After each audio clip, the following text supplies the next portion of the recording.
எல்லாருக்கும் வணக்கம். எல்லோரும் எப்படி இருக்கிறீங்க? நான் உங்கள் கிறிஸ்கிஷன் சேனல்லேருந்து மிஸ்ஸஸ் பூர்ணி பிரசன்னா பேசுகிறேன். இன்றைக்கி நம்ம வீடியோஸில் பார்க்க போகிறது நாட்டுக்கோழி.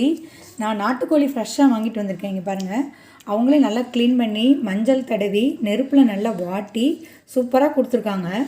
இன்றைக்கி நாட்டுக்கோழி ஃப்ரை நான் செஞ்சு காட்ட போகிறேன். அது ரொம்ப ஈஸியாக இருக்கும். இப்போ நம்மளுக்கெல்லாம் மழை காலம், இது சாப்பிட்டிங்கன்னா உங்களுக்கெல்லாம் சளியே பிடிக்காது. நாட்டுக்கோழி ரொம்ப நல்லது. அதுக்கு தேவையானது பார்த்திங்கன்னா, ஒரே ஒரு பெரிய வெங்காயம் கட் பண்ணி வச்சுருக்கேன், ஒரு தக்காளி, அப்புறம் கருவேப்பிலை வந்து நிறைய போடணும் நாட்டுக்கோழிக்கு, அப்புறம் 2 பச்சை மிளகா, மல்லி இலை, அப்புறம் ஜீரகத்தூள், மிளகுத்தூள், இஞ்சி பூண்டு paste, garam masala, chicken masala, Kashmir chilli powder எல்லாம் எடுத்து வச்சுருக்கேன். ஒரு குட்டி குக்கர் எடுத்துக்குவோம்.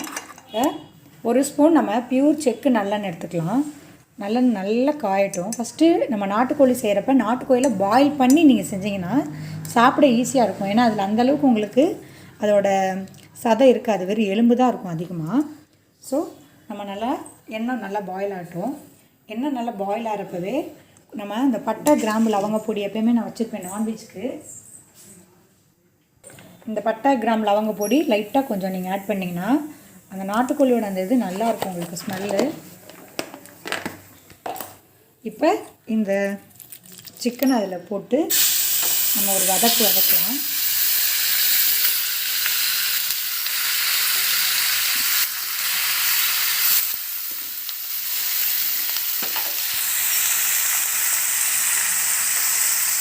லைட்டாக உப்பு ஆட் பண்ணிக்கலாம்.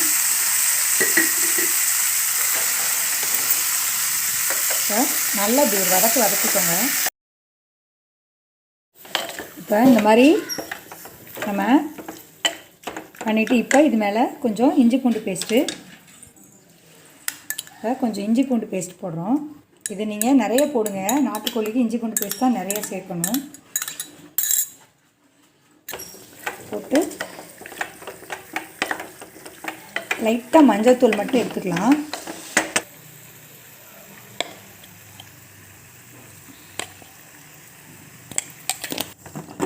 இப்போ 2 விசில் விட்டு நம்ம நல்லா வேகட்டும். நாட்டுக்கோழி பாயில் ஆகிட்டு இருக்கிறக்குள்ளேயும் நம்ம அதுக்கான இதை ஃப்ரைக்கான தேவையானலாம் ரெடி பண்ணிடுவோம். இப்போ ஃபஸ்ட்டு நம்ம ஒரு கடாய் எடுத்துக்கிறோம், நல்லெண்ணெய் எடுத்துக்கிறோம். ஒரு 3-4 ஸ்பூன் விட்டுக்கோங்க. நம்ம இதுலேயும் கொஞ்சோண்டு பட்டை, கிராம்பு பொடி ஆட் பண்ணணும்.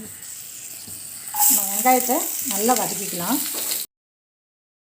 பச்சை மிளகாயை நீங்கள் இந்த மாதிரி கீறி போட்டுருங்க, அப்போ உங்களுக்கு நல்ல டேஸ்ட் வந்துடும். இப்போ கருவேப்பிலையை தான் நம்ம இதில் ஆட் பண்ணணும். ஃபஸ்ட்டு கொஞ்சம் ஆட் பண்ணிக்கோங்க, அப்புறம் கொஞ்சம் ஆட் பண்ணிக்கோங்க. அடுத்து தக்காளி ஆட் பண்ணணும். இப்போ இந்த மாதிரி நல்லா வந்துடும், நல்லா பாயில் ஆகிடும். இந்த மாதிரி பாயில் ஆகிடும், நல்ல ஒரு பாயிலாக வந்துடும் நாட்டுக்கோழி. இப்போ நம்ம நாட்டுக்கோழியில் ஆட் பண்ணிடுவோம்.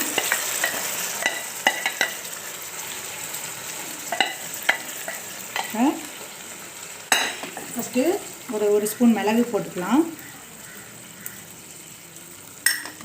1 ஸ்பூன் ஜீரகம் போட்டுக்கலாம்,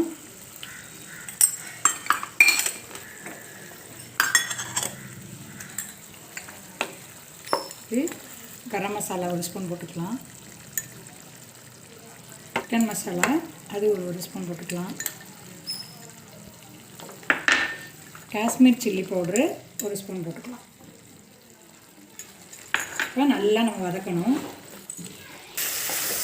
இந்த மாதிரி நீங்கள் நல்லா பெரட்டி எடுத்துருங்க. ஃப்ரை நல்லா பெரட்டுற அளவுக்கு பெரட்டிக்கோங்க. இதில் கொஞ்சம் நீங்கள் தண்ணி சேர்த்துட்டிங்கன்னா உங்களுக்கு அது கிரேவியை யூஸ் பண்ணிக்கலாம். அந்த நாட்டுக்கோழி குழம்பு எப்படி செய்யணும்னு ஒரு நாள் நான் உங்களுக்கு வீடியோ போடுறேன். இது எடுத்துட்டிங்கன்னா உங்களுக்கு நல்ல டேஸ்ட்டாகவும் இருக்கும். ரசம் வச்சு சாப்பிட்டிங்கன்னா செம்ம சூப்பராக இருக்கும்.